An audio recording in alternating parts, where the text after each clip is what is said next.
action let's go 저 건물을 찾으러 Assalamualaikum warahmatullahi wabarakatuh. Perkenalkan, kami dari kelompok 2 ingin mempresentasikan hasil materi dari bab 3, yaitu menyusuri nilai dalam cerita lintas zaman. Sebelumnya, perkenalkan kelompok kami ada anggota-anggotanya, yaitu saya Aisyah Zaria Zahra, Saya Muhammad Rafi Hidayat. Saya Ilham Prasetyo. saya Kinanti Zahra Desrian. Dan itulah nama anggota kami. Selamat menyaksikan ya. Hikayat adalah jenis prosa dalam sastra yang memiliki Melayu lama yang memiliki cerita fiksi dari kisah kerajaan, sejarah atau riwayat. Teks hikayat bertujuan untuk menimbulkan jiwa kepahlawanan, kependidikan, dan hiburan. Ya, Kali ini saya akan menjelaskan tentang sejarah hikayat. Hikayat berasal dari bahasa Arab, yakni haka, yang memiliki arti menceritakan. Hikayat tersebut berkembang pada masa Melayu klasik, sehingga ada kata dalam hikayat yang mengandung Melayu klasik, sehingga kata tersebut susah untuk dimengerti. Assalamualaikum warahmatullahi wabarakatuh. Saya akan menjelaskan ciri-ciri hikayat. 1. Istana setris atau berkisah tentang kehidupan di lingkungan istana. 2. Anonim atau tidak diketahui siapa pengarangnya. 3. Statis, tidak ada perubahan baik dari segi bentuk ataupun tema. 4. Bersifat klien atau fantasis. 5. Bersifat tidak logis. 6. Menggunakan istilah atau kata-kata klise. 7. Menggunakan bahasa Melayu atau kata arkas. Nah, kali ini saya akan menjelaskan tentang struktur-struktur dalam teks hikayat. Yang pertama itu ada abstraksi. Abstraksi merupakan ringkasan atau rinci cerita, atau bisa disebut juga dengan gambaran awal dalam cerita. Namun, abstraksi bersifat opsional, bisa ada ataupun tidak ada. Yang kedua ada orientasi.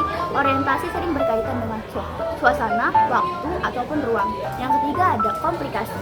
Komplikasi berisi permasalahan yang sering dihubungkan dengan sebab dan akibat. Yang keempat ada resolusi. Resolusi merupakan perumusan solusi terhadap permasalahan yang dialami tokoh. Yang kelima ada koda. Koda merupakan nilai atau pelajaran yang dapat diambil dari suatu teks cerita. Nah, jadi kali ini saya akan menjelaskan unsur-unsur intrinsik dalam cerita hikayat. Unsur-unsur intrinsik dalam cerita hikayat yaitu ada tema. Tema ialah gagasan yang mendasari suatu karya sastra. Lalu selanjutnya ada tokoh. Tokoh merupakan individu rekaan yang mengalami peristiwa. Berdasarkan fungsinya, tokoh dibedakan menjadi dua, yaitu tokoh sentral. Nah, tokoh sentral itu di dalamnya terdapat protagonis dan antagonis. Dan yang kedua ada tokoh tambahan. Tokoh tambahan diperlukan untuk mendukung jalannya suatu cerita tokoh utama. Lalu selanjutnya di dalam unsur intrinsik yaitu ada penokohan. Penokohan atau penyajian watak tokoh atau penciptaan citra tokoh. Dan selanjutnya ada latar.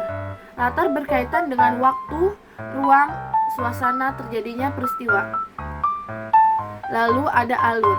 Alur merupakan urutan peristiwa yang membentuk jalannya suatu cerita. Dan yang terakhir ada amanat. Amanat ialah pesan moral yang ingin disampaikan oleh pengarang. Oke, kali ini saya akan menjelaskan tentang jenis-jenis teks hikayat. Jenis-jenis teks hikayat dibagi menjadi dua, yaitu berdasarkan isinya dan berdasarkan asalnya. Jika yang berdasarkan isinya itu ada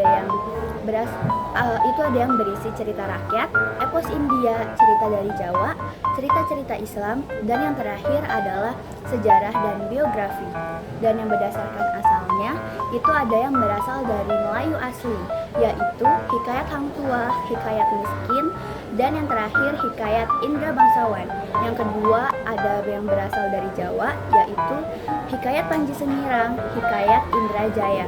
Yang ketiga berasal dari Hindia, yaitu Hikayat Sri Rama, Hikayat Sang Boma, dan Hikayat Bayan Budiman. Dan yang terakhir ada yang berasal dari Arab atau Persia, yaitu Hikayat Amir Hamzah, Hikayat 1001 Malam. Terima kasih. Nilai cerita dalam hikayat ada 6. Yang satu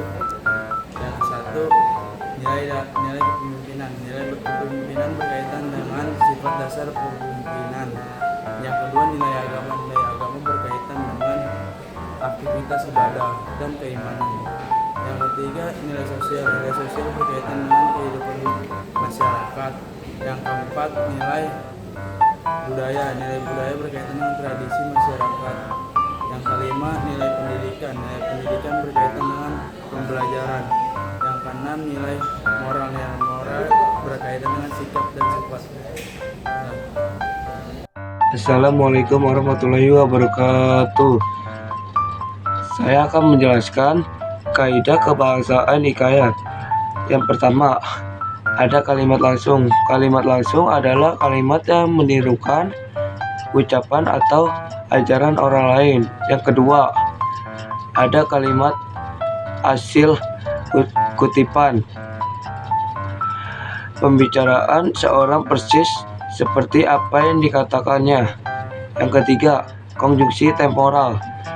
Kata yang penghubung yang menjelaskan hubungan waktu antara dua hal atau peristiwa.